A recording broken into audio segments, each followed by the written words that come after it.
Welcome back. तो अब जो आप लोग आ गए हो तो आपको एक सरप्राइज़ दे देता हूँ, बिकॉज़ मैंने इसको बचा के रखा था। मैंने कहा पहले सेशन में नहीं बताऊँगा, नहीं तो लोग इसके लालच में आएंगे। जो भी मेरे सारे जो सेशंस कंप्लीट करेंगे ना, ये जो सीरीज़ है पूरी की पूरी, जो भी इसको कंप्लीट करेगा उसको इस सीरीज़ के एंड में एक सर्टिफिकेट मिलेगा।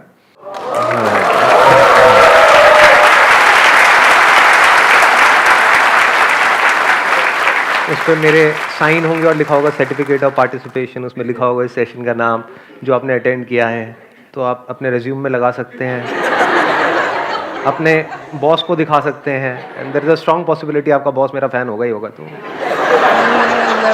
हो जाएगा काम आपका, मज़े में जाएगा।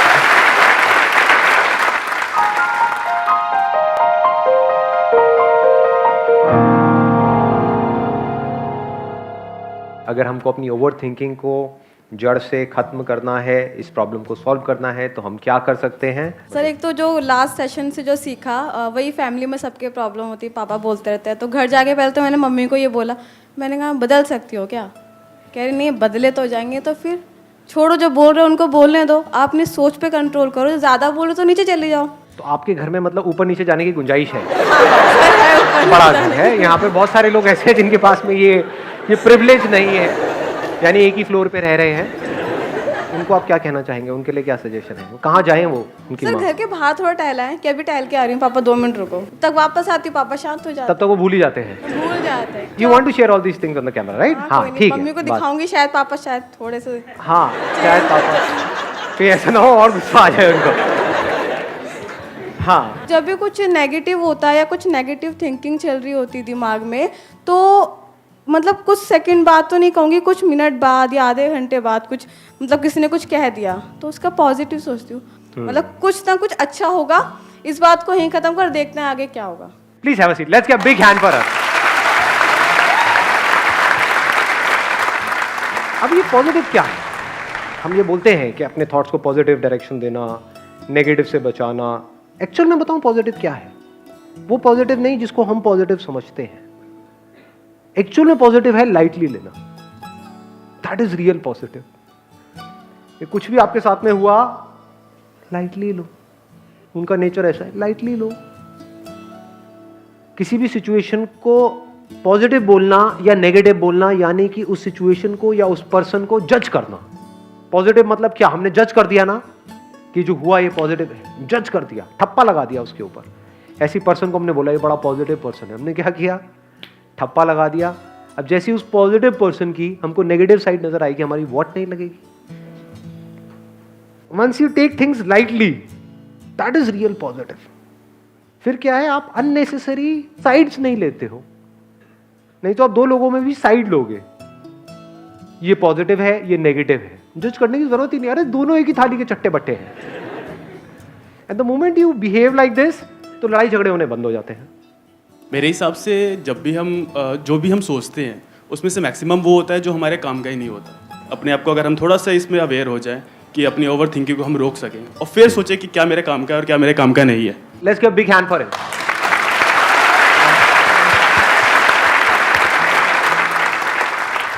हमें अवेयर होना है अपने थॉट्स का, क्योंकि अगर हम अवेयर हैं कि हम क्या सोच रहे हैं, then there is a strong possibility हम उसकी डायरेक्शन को चेंज कर सकते हैं।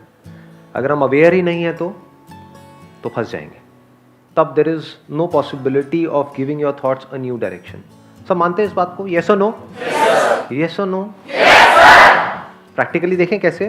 जैसे कुछ अच्छा सोचते हैं पहले, अच्छा क्या लगता है? आई होप कि एक गुलाब की जो खुशबू है वो सबको अच्छी लगती है। जिसको गुलाब की खुशबू के बारे में नहीं सोचना है, तो साथ वाली जो बैठी है उसकी खुशबू को आप फील कर सकते हैं। अच्छा लगता है। फ्रेग्रेंस ऑफ अ रोज, कैसी फीलिंग हो रही है अंदर से? अच्छा लग रहा है या बुरा लग रहा है? मानो कोई उस गुलाब के पत्ते तोड़ तोड़ करके खा गया और अगले दिन उसने निकाले, और अब आप उसकी जो भी उसकी खुशबू बदल गई है उसके बारे में सोचो। देखो कितनी अच्छी फीलिंग होगी। ये थॉट्स हैं। पहले सबसे पहले हमको ये समझना है व्हाट इज द थॉट। जब तक ये नहीं समझ आएगा तो अवेयरनेस ऑफ थॉट तो बेकार ही हो गया, बातें हो गई। लोग बातें करते हैं, just be aware of your thinking, aware of your thoughts, aware of your mind. Nobody knows what a mind is. बस बातें करते हैं, और उन बातों की वजह से क्या होता है? सब थियोरेटिकल हो जाता है। आप बैठे रहोगे घंटों तक, आप कहोगे यार हाँ माइंड कंट्रोल हो गया, अरे नहीं हुआ, हो गया, नहीं हुआ, ऐसे ही होता है। क्यों? क्योंकि हमें पता ही नहीं हम कर क्या रहे हैं। We don't know what mind is, what thought is. तो थॉट्स क्या है, इसको ध्यान से समझ लेना, ये बड़ी इंटरेस्टिंग डिस्कवरी है। ये जो हम अपने अंदर ही अंदर अपने आप को बोलते हैं वो थॉट्स है। और थॉट और थिंकिंग के बीच के भी फर्क को समझ लेते हैं, फिर ओवर थिंकिंग पे आएंगे। Because thought is not a problem, thinking is not a problem, overthinking is a problem. That too if that overthinking is out of control. If it's under control then overthinking is also not a problem. जैसे कोई discovery आपको करनी है तो उसके बारे में सोचना पड़ेगा ना, उसकी डेप्थ में जाना पड़ेगा ना। तो क्या वो प्रॉब्लम है? वो तो आपका काम है, उसमें क्या दिक्कत है? उसके बिना आप डिस्कवरी कैसे करोगे? ठीक है। तो थॉट क्या है? जैसे मैंने बोला रोज, तो ये जो बोलना है रोज, इसके कॉरस्पॉन्डिंग इमेज आ रही है और उस रोज के साथ में जो भी कुछ जुड़ा हुआ है वो सब आ रहा है, ये थॉट है। थिंकिंग क्या है? जैसे एक है one step at a time, ये मैंने एक स्टेप लिया, बस यहां पर रुक गया, इसको वॉकिंग कहेंगे? लेकिन अगर मैं एक एक स्टेप आगे लेता रहूं तो नाउ इट इज वॉकिंग। यानी कि रोज ये क्या है? Is it thinking? Is just a thought. But इस रोज के साथ में क्या जुड़ा हुआ है? हो सकता है कुछ मेमोरीज जुड़ी हुई है, किसी को वैलेंटाइंस डे पे आपने दिया था, उसने थप्पड़ मारा था, व्हाटएवर। अगर वो सब एक एक करके प्ले होने लग जाए तो अब उसको क्या कहेंगे? थिंकिंग। तो thought is not a problem, thinking is not a problem, even over thinking under control. If you are aware of what you are thinking consciously, अपनी मर्जी से सोच रहे हो, that is also not a problem. सोचते रहो कुछ भी। If you are not even aware of what your thinking is, और कहीं के कहीं भाग रहे हो अंदर ही अंदर, that is a problem, because अब आपका कोई कंट्रोल नहीं है अपने ऊपर। So now comes the question, what is awareness of our thinking, awareness of our thoughts? What is that? क्या ये बहुत ही मुश्किल काम है या बहुत ही आसान है? मुश्किल वर्ड तो मेरी डिक्शनरी में है ही नहीं। मुश्किल को आसान बनाना ही तो खेल है ना। बहुत आसान है, कुछ भी नहीं है। अभी देखो प्रैक्टिकली करते हैं इस चीज को। सिर्फ ये देखो कि अपने अंदर ही अंदर आप अपने आप को क्या बोल रहे हो। देखो एक मिनट के लिए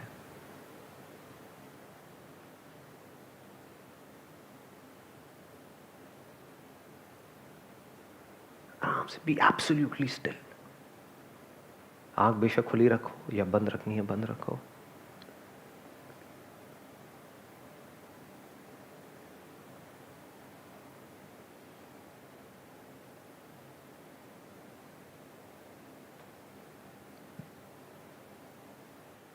किया ऑब्जर्व? क्या हुआ? क्या ऑब्जर्व? थॉट्स की फ्रीक्वेंसी कम हो गई थी। मैं एक एक करके क्वेश्चन पूछूंगा, आप जवाब देना अपने एक्सपीरियंस के बेस पे, कुछ थ्योरेटिकल बात नहीं। अभी जब आप इस तरह से अवेयर थे, जो भी आप बोल रहे हो उसके बारे में, तो क्या ओवर थिंकिंग चल रही थी? बीच बीच में थॉट्स आ रहे थे क्या? थॉट मतलब क्या? कुछ ना कुछ बोल रहे होगे कच्चर कच्चर अपने अंदर, लेकिन बोला उसके आगे चेन नहीं बन रही होगी फॉर श्योर। जैसे क्या बोला होगा एकदम से कि अभी कितनी देर और होना है ये, यस और नो? आंख खुली रखूं या बंद करूं? तो इस तरह से हम अंदर कुछ ना कुछ बोल रहे होते हैं, बट ये जो बोल रहे हैं वो क्या है? Thoughts. This is awareness of thoughts. ये आप कब कर सकते हो, कहां कर सकते हो? इसके लिए क्या करने की जरूरत है? क्या आंख बंद करने की जरूरत है? कहीं जाने की जरूरत है पहाड़ों में? क्या करने की जरूरत है? कुछ भी नहीं जी। कहीं भी बैठे हो, चाहे अपने घर में हो, चाहे बाहर हो, चाहे मेट्रो में हो, चाहे कहीं पर भी हो, आराम से देखो कि मैं देखता हूँ अपने अंदर ही अंदर अपने आप को क्या बोल रहा हूँ, क्या बोल रही हूँ। दिन में शुरू में अगर 5-10 बार भी ये करना शुरू कर दिया तो धीरे धीरे आप देखोगे इसमें किस तरीके से आपको मजा आने लग जाएगा। फिर एक नई हैबिट पड़ेगी। आज है अवेयर ना रहने की हैबिट, खोए रहने की हैबिट, इमेजिनेशंस में जीने की हैबिट। फिर कैसी हैबिट पड़ेगी? यहां पर पूरी तरह से रहने की हैबिट। हवा चल रही है तो उसकी वजह से क्या हो रहा है, पूरी बॉडी में सेंसेशंस हो रही है, हमें नहीं पता होता है। देखो कभी लोगों को क्या देखना है, अपने आप को देखो। रोबोटिक लाइफ नहीं जी रहे होते हैं हम। We are not even aware of what we are saying to ourselves. अरे खुद को छोड़ो, लोगों को ये तक नहीं पता वो दूसरों को क्या बोल रहे हैं। अभी मैं एक मीटिंग में गया हुआ था, तो एक बंदा आया, मतलब बंदा क्या, मतलब एक बंदा ही बोलूँ, हाँ ठीक है बंदा बोल सकते हैं, बंदा बोलने लायक था नहीं वो। वो आया आ करके पता नहीं अपनी पूरी कहानी सुना के चला गया। Oh I come from US, I got 2 kids, वो स्टडिंग देयर, ये वो ये सारा उसने बोल दिया। मैंने अपने मन में बोला जब वो चला गया, मैं किसी ने पूछा था तेरे से क्या भाई? People are not aware of what they are saying. कुछ भी बोल रहे हैं, बड़ बड़ बड़ बड़ बड़। देखा है ना ऐसे लोगों को? हाँ,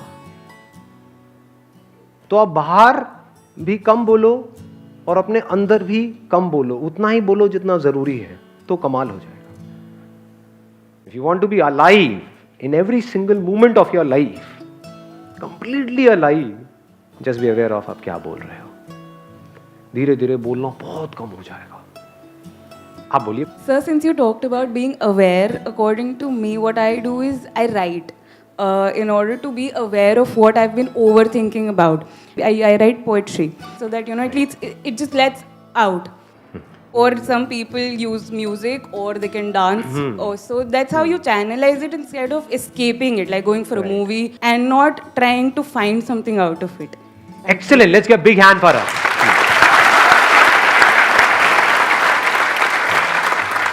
एक इन्होंने बोला लिखो। लिखने से क्या होता है, कभी सोचा है? देखो, एक है थिंकिंग जिसमें कि डिसऑर्डर है, कोई ऑर्डर नहीं है, रैंडमली कभी कुछ आ गया, कभी कुछ आ गया, कभी कुछ आ गया, कभी कुछ आ गया, कभी यहां से वहां पहुंच गए, फिर वहां से वहां, वहां से वहां, वहां से वहां, वहां से वहां, रैंडम हो गया ना। थिंकिंग अगर एक ऑर्डर में हो तो उसमें कोई प्रॉब्लम नहीं है। तो अभी ऑर्डर में कैसे आएगी? One is writing. लिख दो तो क्या होगा? थिंकिंग में एक ऑर्डर क्रिएट होने लग जाएगा। यानी जब भी हम अंदर पजल्ड है, कुछ समझ नहीं आ रहा है, तो एक पेपर लिया, उसके बीच में एक लाइन खींची, इसके क्या प्रोज हैं, क्या कौन से, क्या प्लस है, क्या माइनस है। माइंड बड़ी जल्दी क्लियर होता है लिखने से। मतलब थिंकिंग में ऑर्डर आता चला जाता है। तो यहां से आपको समझ आएगा कि थिंकिंग में ऑर्डर कितना जरूरी है। लोग क्या कोशिश कर रहे हैं मेडिटेशन करके, ये करके, वो करके, कि अपनी थिंकिंग को ही मारना चाह रहे हैं। वो बेवकूफों वाला तरीका है। बल्कि आपकी थिंकिंग ऐसी हो जानी चाहिए जो बड़ी कमाल की हो, कि जो लोगों को सोचने में मानो 10 साल लगे, वो आप 10 सेकंड में सोच जाओ। जिस प्रॉब्लम का सोल्यूशन निकालना दुनिया के लिए इम्पॉसिबल हो, वो आपके लिए सेकंड्स का खेल हो। वो तब हो सकता है जब आपकी थिंकिंग में एक ऑर्डर है। तो ये ऑर्डर क्रिएट होता है लिखने से। So this writing is a very good idea. फिर आपने बोला म्यूजिक, बड़ा कमाल का आइडिया है, क्योंकि जो बातें बोलने में अच्छी नहीं लगती है या बोली नहीं जा सकती है, वो म्यूजिक के थ्रू या तो कन्वे करी जा सकती है, एक्सप्रेस करी जा सकती है, या उसको फील किया जा सकता है। म्यूजिक जान डाल देता है वर्ड्स के अंदर। चीनी मीठी होती है, ये पता है आप लोगों को। वर्ड्स में समझाओ। हिंदी चीनी भाई भाई वाला चीनी नहीं बोलते, कहीं और मत निकल जाना। मतलब चीनी, शुगर, कैसा होता है शुगर का टेस्ट? किसी ऐसे को समझाओ जिसने चीनी को कभी टेस्ट ना किया हो। नमक ही नमक खाया है उसको समझाओ, उस नमकीन आदमी को समझाओ कि मिठास क्या है। सब उसके ऊपर से जाएगा। तो आप क्या कर सकते हो? आंख बंद करके वो जो चीनी की मिठास है उसको फील कर सकते हो और गा सकते हो। तब भी समझ कुछ नहीं आएगा सामने वाले को, लेकिन वो फील करेगा। पास पहुंच गए। अंदर एंगर है, उसको एक्सप्रेस करना हो, कैसे करोगे? जिस पर्सन के ऊपर है उसको मार नहीं सकते, पीट नहीं सकते, कैसे करोगे? गा दो, अकेले में कमरा बंद करके लिख दो। तो धीरे धीरे क्या होगा? आपके जो इमोशंस अंदर दबे पड़े हैं, पता नहीं कब से क्या क्या दबा पड़ा है, वो सब निकल जाएगा। बेशक लिख करके, अगर कुछ ऐसा है जो बहुत ही कॉन्फिडेंशियल है, तो लिख करके जो भी उसमें गाली गलोच ये वो सब कर दो उसके अंदर, और आग लगा दो उस डायरी को बाद में। खत्म। कोई सबूत ही नहीं है ना। नहीं तो डायरी किसी के हाथ लग गई तो हो गया आपका काम, क्योंकि उन्हीं के बारे में लिख रहे हो जो आपके अपने हैं। अपनों से ही तो प्रॉब्लम होती है, गैर से किसको प्रॉब्लम होती है जी? हमें तो अपनों ने लूटा गैरों का। क्या बात बोल दी जी। देख रहे हो शायरी की पावर। अब ये बात अगर इनको नॉर्मली बोलनी होती तो कितने वर्ड्स यूज करने पड़ते। अब जैसे किसी की तारीफ करनी है, you are in love with a person, उसकी तारीफ करनी है, कैसे करोगे? वर्ड्स में मैं बोल रहा हूं कि भाई उसने जाना कि तारीफ मुमकिन नहीं, लेकिन फिर भी तारीफ तो करनी ही है। तारीफ को अगर करना ही हो और अगर आपको एक्सप्लेन करना ही हो कि भाई एक वर्ड के अंदर अंदर तो क्या है, आफरीन आफरीन है। तो मैं कितनी भी कोशिश कर लूँ, वर्ड्स में जो मैं फील कर रहा हूँ उसको मैं एक्सप्रेस नहीं कर सकता। बट इसी को म्यूजिक में कन्वर्ट कर दिया जाए तो गा दूँ? एक बार गला थोड़ा बड़े सिंगर्स की यही पहचान होती है।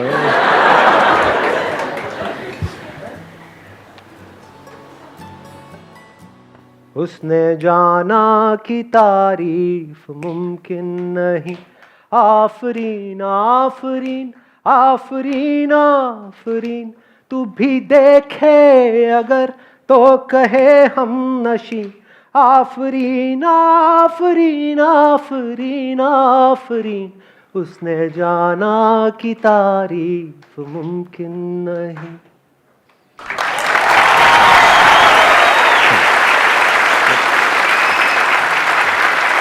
मेरा दिल रखने के लिए तालियां बजा रहे हो?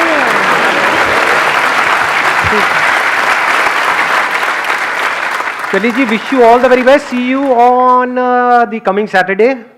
तब तक के लिए शब्बा खैर, क्या बोलते हैं, होता है ना? हाँ, जो भी है, फिर मिलेंगे। हाँ, ये अच्छा है, हमारा ही प्यार के फिर मिलेंगे। अरे अरे अरे,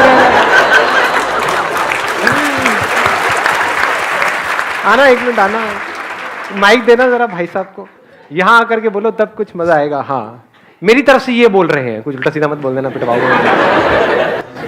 मैं पकड़ सकता हूँ आपको? हाँ बिल्कुल बिल्कुल। कुछ फीलिंग्स तो अंदर ट्रिगर नहीं होती हाथ रखने से? आप में तो नहीं हो रही कहीं? मेरे में तो होती है। हाँ बोलो भाई। हमारा ही प्यार के फिर मिलेंगे, चलते। सही रहा, ठीक है जी, see you soon।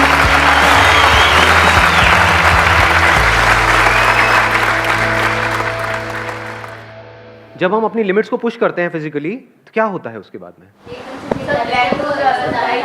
फिजिकली भी मेंटली भी रेस्ट करने का मन नहीं करता है, हमारा मन नहीं करता है वहां पर पड़ जाओ, घास पे जाकर के लेट जाओ। ये कुत्ता चाट भी रहा होता है तो इतना आलस आता है कि कौन हटाएगा इसको, चाट ले, कुछ भी मजे ले ले, कोई नहीं, क्या होगा।